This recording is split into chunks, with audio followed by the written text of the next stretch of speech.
Hey everyone, and welcome back to another LiveX unboxing. I'm Nicholas, and today we are going to open up the Stream Deck Studio from Elgato. This is a really cool piece of hardware that, especially for us in our studio space, we're gonna have a lot of use for. So honestly, let's just crack it open. We can talk about it. So just got the one piece of tape here. So the really nice thing about this, as we'll see, is that it has 32 buttons, just like the Stream Deck XL. So we have a lot of button space here. And it also comes with 2 rotary knobs on the sides. Greatness starts now. Love that. And then, Elgato packaging, always nice and clean. We got the manual right here. Got a couple of, these look like the actual mounting brackets. So for those that don't know, this actually comes without the ears attached. But for those that actually do want to rack this, in a proper 19-inch rack setup, you have the 2 ears that you would actually mount onto the side, so you can actually rack it in. And then it's nice and protected in this wrap. And there we go. Oh, look at that. That's really nice.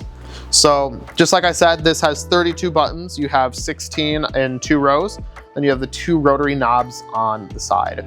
So this can be nice for, especially since this can either be used with the Elgato software, with BitFocus Companion, or what this is really advertised to use is BitFocus buttons. So it's really nice that you have those 3 options.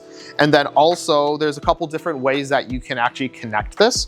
So for a studio setting and studio environment, it has an RJ45, or just like what you connect an Ethernet cable to, and it's powered by PoE, or power over Ethernet. So you just have to run one cable from a network switch that supports it, and then it'll be on your network. And if you don't want to connect it with network, you have a USB-C cable right above there that would connect it to a computer.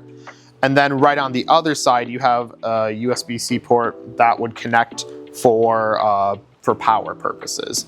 Now I believe this doesn't come with a power cable. I believe it only comes with, I don't even know if it has the cable with it. No, these are the rack screws. So I don't even know if it has any of the cabling in here. So that's kind of interesting. I would have expected that we would at least have some cables, but not, you're gonna have to get some USB-C cables to connect it to your computer and power if you do it that way.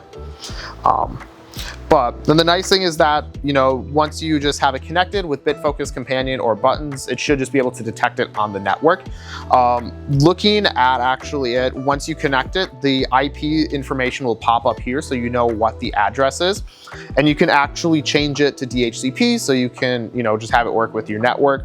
Or I believe you can also adjust the static IP address once you connect it and boot it up on here. Besides the USB-C cables on the back of it, there's also one on the front that you can use to connect another Stream Deck to it. So you can have this connected, and then in theory, you could connect another Stream Deck Studio to it, or just a Stream Deck, like a typical 32 button Stream Deck XL. So another thing about this is that it has an NFC reader here, which is really nice for, especially if you have multiple operators in your studio space for a show. You can give them their own kind of NFC tag, and then they have access to different buttons. So that's really nice. So you could, if you have someone designated for like a technical director, you could give them that so then they can, only punch between cameras, someone for graphics, someone for routing, things like that. You get a lot of versatility with that, and I just think it's really nice. And also the knobs are really nice. They feel just like the knobs with the Stream Deck Plus. And we really like this for virtual input control on vMix. If you want to do some level control for like audio levels as well, you can easily set up a way that you can choose what audio source you're controlling, and then just, adjust the levels on there if you're doing an entire vMix workflow or OBS. So honestly, I think what I'm looking forward to using this most is honestly just for video router control. I have 32 buttons here, so I can obviously have some for destinations and some for sources. And then I also have the turn knob here that I can use for going between the different pages. I think it's gonna be really huge just for facility control. And also it will be great just for general use cases, you know, for typical show control. But honestly, the thing that my engineering brain loves is just video routing. So I'm looking forward to that. So let us know down in the comments what your favorite thing about the Stream Deck Studio is, or how you use it, whether your at-home setup or your professional studio setup. And also while you're down there, make sure to let us know what you want us to unbox next. Thanks so much for watching.